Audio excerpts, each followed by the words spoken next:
नमस्कार, बहुत स्वागत है आपका। मैं हूं सूर्या त्रिपाठी और आप देख रहे हैं भारत का सवाल। शहबाज की हुकूमत, असीम मुनीर की बंदूक और चारों तरफ सुलगता पाकिस्तान, जो मुल्क कल तक भारत के खिलाफ साजिशें बुनता था, आज वो अपने ही वजूद को बचाने की भीख मांग रहा है। बलूचिस्तान से लेकर पीओके तक बगावत की ऐसी मशाल जल चुकी है जिसे बुझाना अब रावलपिंडी के जनरलों के बस की बात नहीं है। संसाधनों की लूट से तंग आकर बलूचों ने पाकिस्तान की एंट्री बैन करने का ऐलान कर दिया, तो पीओके की जनता आटे और बिजली के लिए सड़कों पर सेना से लोहा भी ले रही है। उधर कंगाली का आलम यह है कि हुक्मरान दुनिया भर में कटोरा लेकर घूम रहे हैं, उद्योग ठप पड़े हैं और पाकिस्तान इतिहास के सबसे बड़े आर्थिक वेंटिलेटर पर आ चुका है। तो क्या जिन्ना का बनाया यह मुल्क अब पूरी तरह से बिखरने वाला है? ये बेहद महत्वपूर्ण सवाल है। दूसरा सवाल यह है कि क्या पाकिस्तान के नक्शे के बदलने की उल्टी गिनती शुरू हो चुकी है?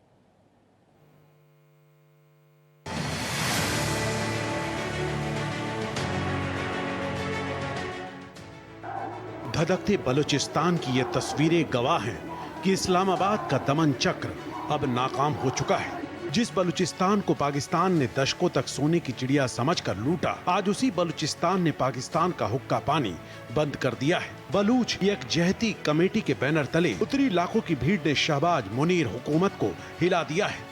बलूच प्रदर्शनकारियों का साफ संदेश है, हमारे संबोधन हमारे हैं, तुम्हारी लूट का बाजार अब यहाँ नहीं चलेगा। कई इलाकों में तो पाकिस्तानी झंडों को उतारकर स्थानीय लोगों ने अपना आक्रोश जाहिर कर दिया है। विद्रोह की ये लपटें सिर्फ बलूचिस्तान तक सीमित नहीं है। पाकिस्तान अधिकृत कश्मीर यानी पीओके में भी शहबाज सरकार के खिलाफ जंग छिड़ चुकी है।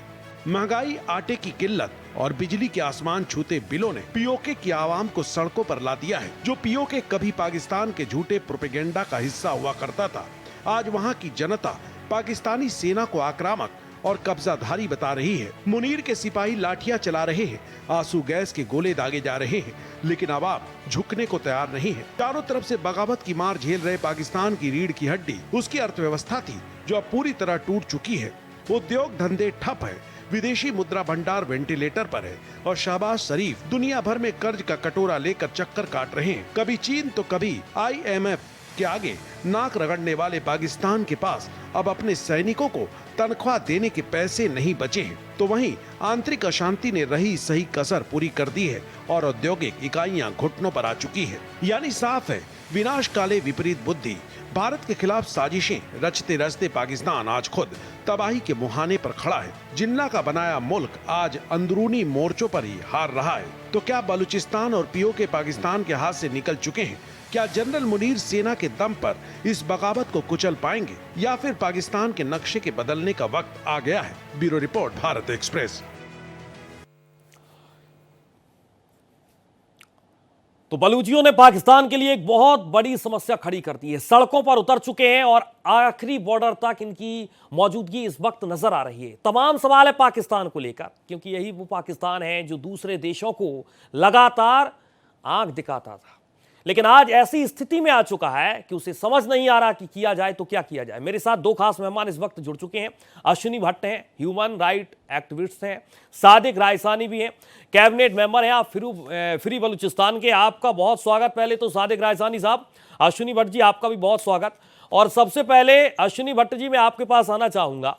पूरा सिस्टम फेल कर दिया इन बलूचियों ने, और बीते 48 घंटे की अगर तस्वीर को देखते हैं तो तस्वीर तो ये कह रही है कि हम कहीं का नहीं छोड़ेंगे।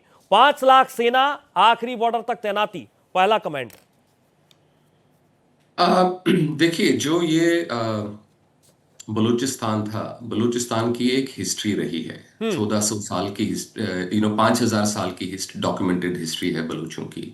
बलूचों का जो आइडेंटिटी है, अगर आप किसी भी बलोच से पूछेंगे तो वो बोलेंगे 5000 साल से बलोच, 1400 साल से मुस्लिम और 70 साल से फोर्स्ड पाकिस्तानी। जी। तो जो ये विलय हुआ था, खान ऑफ कलात जो थे बलूचिस्तान के जो रूलर थे, वो उनको जो है झूठे वादे देके, उनको वर्गला के, उनको फिर उसके बाद उनका कत्ल करके, ये हिस्ट्री है बलूचिस्तान के फोर्स्ड विलय की बिल्कुल। पाकिस्तान के साथ। और तब से भी पिछले 70-75 साल से भी बहुत ऐसे मरहले आए जहां पे बलूचों ने अपनी आवाज उठाई। रिसेंटली अगर आप देखेंगे, जो इनके लीडर थे बुक्ती, बिल्कुल। उनको तो उनको भी जो है झूठा कुरान की कसम खा के मुशर्रफ ने उनको पहाड़ों से नीचे लाके उनको नेगोशिएटिंग टेबल पे लाके और फिर उनका उनका कत्ल किया गया। हम्म। एंड टू दिस डेट जो डॉक्टर मारंग बलोच हैं, जी। वो तो कोई उनने तो कोई गन नहीं उठाई थी, उन्होंने तो कोई टेररिज्म नहीं किया था, उन्होंने तो वो क्या मांग रहे थे? हम्म। वो जो औरतें और बच्चे जो धरना दे रहे थे, वो ये बोल रहे थे कि पाकिस्तानी आर्मी ने पिछले 70 साल से लाखों बलोचों को कत्ल किया है, और अत्याचार किया, बिल्कुल। उनकी लाशें तक उनके घर वालों को नहीं पता है। फोर्स्ड उनको जो है अगवा करके, तो हम्म। उनकी फैमिलीज उनको ये बोलती हैं, देखिए हर धर्म में ना एक अंतिम संस्कार की विधि होती है। वो जी। उनके फैमिली, वो जो औरतें हैं जिनके पतियों को जिनको अगवा किया, वो उनको बोल रहे हैं कि भाई हमें ये तो बता दो कि वो जिंदा है कि मरे। अगर मार दिया आपने, कम से कम उनका फातिहा पढ़े हम, कम से कम हम उनकी बेवा कहलाएं। क्या वो शादीशुदा है या बेवा है? ये मांग रहे थे ठीक वो। है, मैं लौटूंगा। सादिक सादिक साहब मुझे मेरे साथ जुड़े हैं, रायसानी जी। सादिक जी, आप पहले तो बलूच की परिभाषा बताइए, क्योंकि जिस बात का जिक्र 70 साल का कर रहे हैं अश्विनी जी, कि ये बहुत पहले से प्लानिंग तो थी, लेकिन अचानक चिंगारी की आग इतनी भभक उठेगी कि पाकिस्तान का पूरा सिस्टम अब इस वक्त फेल है। सादिक जी। जी शुक्रिया। आपने हमें मदऊ किया अपने प्रोग्राम में। सबसे पहले मैं ये बताना चाहता हूँ कि ये सिलसिला 1839 में शुरू हुआ, जब अंग्रेज ने आके हमारे सरजमीन पर कब्जा किया और हमारे सरजमीन को 3 हिस्सों में तकसीम किया है। यानी ईस्ट जो ऑक्युपाइड पाकिस्तानी बलूचिस्तान है, ऑक्युपाइड ईरानी बलूचिस्तान है, और जो है अफगानिस्तान में भी हमारा एक हिस्सा है बलूचों का। तो ये अंग्रेज ने हमें 3 हिस्सों में तकसीम किया। ये तो अंग्रेज के पाले हुए हैं जो 1948 में हमें जबरन जो है बजोर बंदूक जो है ना अपने उसमें जबरन कब्जा करके अपने उसमें शामिल कर दिया। हालांकि पाक व हिंद का हिस्सा तो नहीं था बलूचिस्तान, वो तो एक अलग तशख्खुस था, उसका एक अलग मुल्क था। आज भी हमारे जो है ना वो फुटबॉल की टीम, उस जमाने में आजाद हमारी फुटबॉल टीम थी, हमारी आजाद जो है ना वो निशान थी, हमारी आजाद सिक्का था, हमारा आजाद यानी असेंबली था। तो आप इससे अंदाजा लगाए बलूचिस्तान एक इंडिपेंडेंट और सेवरेंट कंट्री था। इसको फोर्सफुली जो है ना पाकिस्तान में शामिल किया गया 1948 में, और उससे पहले 1928 में जो है ना ईरान को एक किस्सा जो है ना अंग्रेजों ने समझो उनको कब्जे में दे दिया। जी बिल्कुल। पीओके के जितने लोगों से अगर आप बातचीत करें, मैंने तो बातचीत कभी की नहीं है, लेकिन मैंने सोशल मीडिया पर सुना है, तो उनका ये कहना था भारत पाक और कश्मीर को लेकर बातचीत करिए, हम बातचीत करना चाहते हैं। आप अपने घर पर बातचीत नहीं कर पाए, ऐसी स्थिति आ गई, आपको बातचीत करनी है भारत पाक और कश्मीर को लेकर। सादिक जी। जी देखें पाकिस्तान तो बातचीत के लायक है नहीं। वो उसमें क्योंकि बलूचों की एक हिस्ट्री है। 1948 में जो है ना आगा अब्दुल करीम खान और दोस्तों को जो है वो कुरान के नाम पर जो है ना वो पहाड़ों से नीचे उतारा गया। उसके बाद नवाब नौरोज खान को जो है ना पहाड़ों से नीचे उतारा गया कुरान पाक के नाम पर, और अयूब खान के ज़माने में। और फिर उसके बाद ज़िया ने इसी तरह के हरकत किए। फिर जो है ना मुशर्रफ ने जो है ना वो नवाब अकबर खान बुगटी से जो है ना बातचीत का एक सिलसिला शुरू करवाया, लेकिन अपने साजिशों के तहत उसको शहीद करवाया। तो ये पाकिस्तान तो देखिए जी, हम कहते हैं कि हम बातचीत से बरोज डरते नहीं है, बातचीत के लिए हम तैयार हैं, लेकिन बातचीत होगी सिर्फ एक ही एजेंडा होगा, वो है आज़ादी, इसके सिवा और कुछ भी नहीं। ठीक है अश्विनी जी, आजादी को लेकर इसको बेहतर तरीके से आप समझाइए। आजादी की परिभाषा बलूची बहुत लंबे समय से मांग कर रहे हैं, और लोग भी कहते हैं कि बलूची गन से मानने वाले नहीं है, बलूची दिल से मानने वाले हैं, और दिल से बहुत बेहतर तरीके से पाकिस्तान समझा नहीं पाया उनको। बिल्कुल, मैं सादिक जी की बात से बिल्कुल एग्री करता हूँ। इन्होंने लिमिटेड टाइम था हमारे पास, इन्होंने बिल्कुल डिटेल में जो हिस्ट्री बताई है, बिल्कुल ये डॉक्यूमेंटेड हिस्ट्री है, इसमें तो मेरे को कोई रिफ्यूट करने की जरूरत नहीं। और जब हम आज़ादी की बात जब बलोच करते हैं, कोई इट्स आइडेंटिटी क्राइसिस, इनकी एक हिस्ट्री है।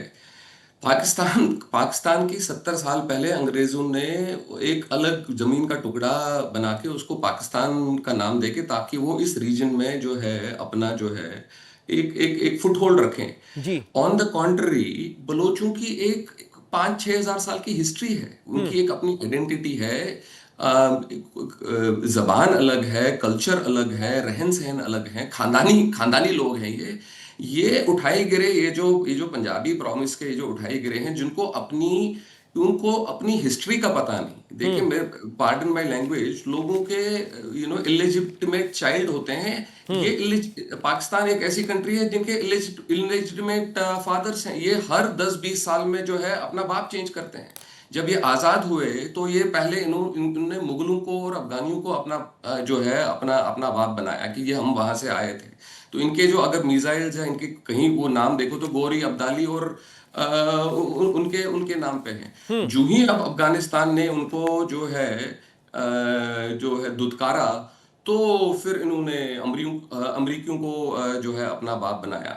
और उसके बाद अब जो है, अब इनके क्योंकि ईरान के पास, उनको लगता है कि ईरान जो है अगर ये मामला सुलझता है तो वो कल को वो ईरानियों को अपना बाप बोलेंगे। तो पाकिस्तान जैसे उठाई गिरे और उनका, और जो बलूच जिनका एक इतिहास है, खानदानी लोग हैं, एक कल्चर है इनका, तो it was a forced marriage. If I have to use that phrase, it was a forced marriage.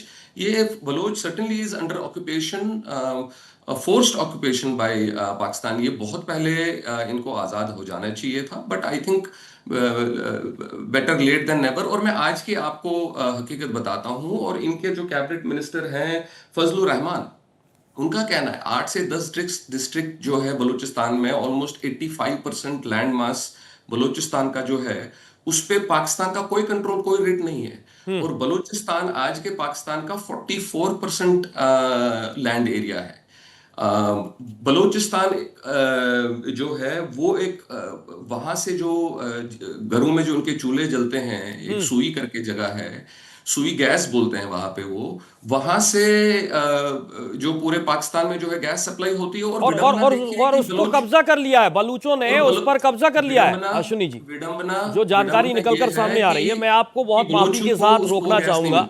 Sadiq साहब, आप मुझे समझाइए कि जो बलूचों की नाराजगी है, अचानक से तो चिंगारी भड़की नहीं, लंबा इंतजार वो करते रहे, लेकिन जब नहीं माने पाकिस्तान की सरकार, पाकिस्तान का प्रशासन, तो इस तरीके के हालात उन्होंने बनाए, और इसके लिए उन्होंने बाकायदा इंतजार भी किया। 85% इलाके पर बीएलए ने कब्जा कर लिया। आखिरी जगह तक, बॉर्डर के इलाके तक उनकी अगर मौजूदगी हो जाती है, और अगर 4-5 दिन तक यही तस्वीर रहती है, तो क्या अब फ्री हैंड होगा बलूचिस्तान? जी देखें, बलूचिस्तान जो है वो चिंगारी 1948 ही लगी थी, जब पाकिस्तान ने जो है वो जबरन जो है बलूचिस्तान पे कब्जा किया। आगा अब्दुल करीम खान और उनके साथी, उसके बाद नवाब नौरोज खान, उसके बाद मीर सफ़र खान, उसके बाद जो है नवाब खैबश खान मरी, जो अपने कबीले दूसरे बलोच अफराद के साथ जो है ना अफगानिस्तान में पनाह गुज़ीन बने। और उसके बाद जो है 1973 से 1977 तक कोहिस्तान मरी में जो ऑपरेशन हुआ, जिसमें ईरान का शाह, उस वक्त अमान शाह ने सपोर्ट दी पाकिस्तान को, और शाह ने पैसे भी दिए पाकिस्तानियों को बलूचों को मारने के लिए, क्योंकि शाह को ये डर था कि कल के दिन जो है ना वो मगरबी बलूचिस्तान, जो मकबूजा ईरानी बलूचिस्तान है, वो आज से निकल ना जाए। इसीलिए पाकिस्तान को उन्होंने सपोर्ट किया, और कोहिस्तान मरी में जो है हजारों लोगों को जो है ना वो अगवा किया, बच्चों, औरतों, बूढ़ों को, माल मवेशियों को लूटा, और लोगों को उठाकर ले गए अपने साथ। आज तक उनमें बहुत लोगों का अता पता नहीं कि कहाँ गए, जिंदा हैं या मर गए। उसके बाद जो है फिर क्या कहते हैं, असद और जो है ना अहमद शाह का अगवा, सरदार अतौला खान बेटे के जो अगवा किया, आज तक उसका पता नहीं है कि वो कहाँ है। तो फिर 2000 से जो ये 5th इंसर्जेंसी है जो चल रही है, तो ये आप कह सकते हैं कि बलूचिस्तान में चिंगारी 1948 से ही शुरू है, जो मुख्तलिफ अदवारों को तय करते हुए इस हद तक पहुंच गई है कि आज पाकिस्तान के हाथ में कुछ भी नहीं है। सिर्फ वो जो कोयटा शाल हम इसे कहते हैं, उसका रेड जोन उसके कंट्रोल में है, वो भी अभी आज से निकलने वाला है। बाकी तो उसके कंट्रोल में कुछ भी नहीं है बलूचिस्तान इस वक्त। ये अश्विनी जी, जो खबरें निकलकर सामने आ रही हैं, और जो बलूचों का कहना है, बलूचों का मानना है कि ये लड़ाई सिर्फ और सिर्फ डिस्प्यूटेड टेरिटरी और ऑक्यूपाइड टेरिटरी के बीच है, और अगर इस तरह की तस्वीर खुद मान रहे हैं बलूच, तो आगे पूरी पिक्चर कहां तक जाने वाली है? देखिए, जैसे सादिक जी ने कहा था, ये पहले दिन से मिसमैच था, पहले दिन से एक फोर्स्ड ऑक्यूपेशन था उनका। अब ये निहत्थे लोग तब से लड़ रहे हैं, और अब ये उस लेवल तक, देखिए पाकिस्तानी आर्मी एक ऐसी इकलौती स्टेट है जो अपने सिटीजन्स के पर गनशिप से हमला करती है। F-16 से जो बमबारी बलूचिस्तान, ये कहीं नहीं देखा गया। F-16 या फाइटर गनशिप से जो अपने अवाम पे जो बमबारी करती है, तो ये अब कंप्लीट जो है बलूचिस्तान, फ्री बलूचिस्तान की जो ये मूवमेंट है, और मैं तो आपके माध्यम से अपनी सरकार को भी जो है गुहार करता हूं कि जी। डेफिनेटली हमें डिप्लोमेटिक जो है जो डिप्लोमेटिक सपोर्ट और बलूचिस्तान, फ्री बलूचिस्तान के लिए देना चाहिए। और हमें जल्द से जल्द, मैं तो चाहूँगा कि दिल्ली में जो है अपना बलूचिस्तान की एम्बेसी बहुत जल्दी खुले। ये इन लोगों की जो प्रताड़ना पिछले 70-75 साल से लाखों लाखों निहत्तों को जो ये पंजाबी आर्मी पाकिस्तानी ने कत्ल किया है, हाँ। उसका जो हर्जाना है उनको देना पड़ेगा। और मेरी शुभकामनाएं फ्री बलोच के लिए।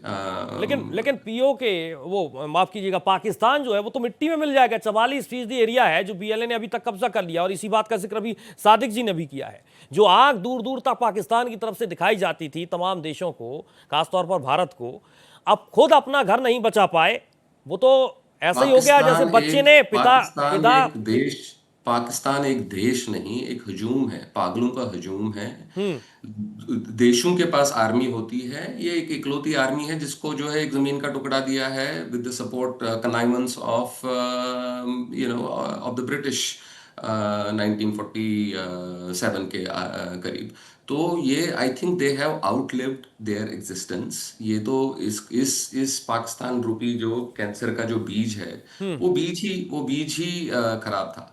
तो ये 70-75 साल ये पागलों का हजूम चला, ये तो मुझे लगता है कि जरूरत से ज्यादा it has outlived its existence and it's utility. It is about time, not only Balochistan, ये जो अपना पाक ऑक्युपाइड जम्मू एंड कश्मीर है वो अलग होना चाहिए। ये भारत के साथ विलय होगा उसको, बलूचिस्तान अलग होना चाहिए। और अफगानियों का इन्होंने ये जो अफगानिस्तान का जो बहुत बड़ा एक एरिया है, वो इन्होंने ड्यूरेंट लाइन तक जो है वो अफगानिस्तान का एरिया है। हाँ, बच्चा खुचा जो पाकिस्तानी, पंजाबी, लाहौरी, वो उनको वहां छोड़ दो, वो अपना आपस में जो मर्जी वहां खाए, एक दूसरे को मारे काटे, जो मर्जी करें। बट ये जो बाकी एरियाज हैं, ये इनका इतिहास है, इनकी एक हिस्ट्री है, इनका कल्चर है, इनकी एग्जिस्टेंस है। तो I through your medium I support free Balochistan. ठीक है सादिक जी, अश्विनी जी ने तो बधाई शुभकामनाएं दे दी कि भारत में बहुत जल्द बलूचों की एम्बेसी बनेगी, और इसके लिए मैं बहुत पहले से ही शुभकामनाएं दे देता हूं। अब तो तस्वीर पूरी तरीके से साफ मानी जाए। सादिक सर जी, देखें, बिल्कुल सर जी ने बहुत अच्छी बात कही कि जो है होना चाहिए। तो ठीक है, ये एक बलूचों का एक मुश्तरका फैसला होगा। अगर वो इस तरह का एक फैसला करेंगे तो बिल्कुल होना चाहिए। और दूसरी बात ये है कि पाकिस्तान को अगर देखा जाए, पाकिस्तान ने अफगानिस्तान में क्या हरकत किए, POK में क्या हरकत कर रहा है, खैबर पख्तूनख्वा में उन्होंने क्या हालत बनाई हुई है, सिंध में जो है उन्होंने क्या हालत बनाया है। तो बलोचों के अलावा भी तो उधर बहुत से ऐसे हथकंडे हैं जो लोग इस्तेमाल कर रहे हैं। लेकिन हम ये समझते हैं कि बलोच जो है वो अपने मुज़ाहमत को अपनी मंजिल के पाने तक जो है वो हासिल करने के लिए मुज़ाहमत करती रहेगी। और जो बलोचों ने एक फैसला किया है उसको निभा करके रहेंगे, ताकि इसके लिए बलोचों को जितना भी कुर्बानी देना पड़े वो देने के लिए तैयार है। लेकिन पंजाबी के साथ जाना अभी मजीद एक साथ नहीं गुजारेंगे। कुर्बानी क्या है, पूरा सिस्टम तैयार कर लिया गया। यहाँ राष्ट्रगान लागू करने की पूरी तैयारी कर ली गई है, और यहाँ तक कि बच्चे वहां पर राष्ट्रगान गाने लगे। और मजाक की बात तो यह, प्रशासनिक व्यवस्था लागू करने का दावा कर दिया। बीते 48 घंटों के बीच में यह तस्वीर बन रही है। वहां की करेंसी भी बांटने लगे बलूची अपने अलग अलग इलाकों में। अश्विनी जी, इस पर मैं आपसे कमेंट चाहूंगा। नहीं, बिल्कुल ये सारे ये जो सारे एक प्रोसेस होता है। देखिए, हम कहना हमारे लिए बहुत स्टूडियो में बैठ के ये बातें करना बहुत इजी है, बट एक आर्मी, एक तंत्र के अगेंस्ट उठ खड़ा होना और अपनी इतने अपने हजारों जवानों की बलि देना, ये एक बहुत सराहनीय और ये बहुत कोई इजी काम नहीं है, एक प्रोसेस है। बहुत लंबी लड़ाई है बलोचों ने लड़ी है अभी तक, और अब ये उस लेवल पे पहुंचे हैं जो एक डिसाइसिव पॉइंट पे है। नॉट ओनली दैट, शाम को 5 बजे के बाद जो है आर्मी कैंप या कोई भी पुलिस जो है वो अंधेरे के बाद वो कहीं गश्त या कहीं कहीं नहीं निकलते, ऐसा दबदबा है बलोचों का। And they have taken control of 85% of Balochistan. जो अभी बलोच रेबल्स ने जो क्रांतिकारी है उन्होंने 85%, और मेरी शुभकामनाएं हैं और मेरी इच्छा है कि ये 85 से 100% पे जल्दी पहुंचे, और ठीक है। हम जो है जल्दी एक फ्री बलूचिस्तान की स्थापना होते चलिए, फिलहाल देखें। बहुत शुक्रिया आपका अश्विनी जी, आप हमारे साथ जुड़े, आपने अपना कीमती वक्त निकाला। सादिक राजस्थानी साहब, आपका भी बहुत शुक्रिया। लेकिन भारत का सवाल आज यही है कि जिस तरीके से पूरा नक्शा बदलने की यहाँ पर बलूचों ने कोशिश की है, वो कितने बहुत जल्द पूरी तस्वीर बदल कर रख देंगे। फिलहाल भारत का सवाल में इतना ही। देश और दुनिया की तमाम खबरों के साथ देखते रहिए भारत एक्सप्रेस।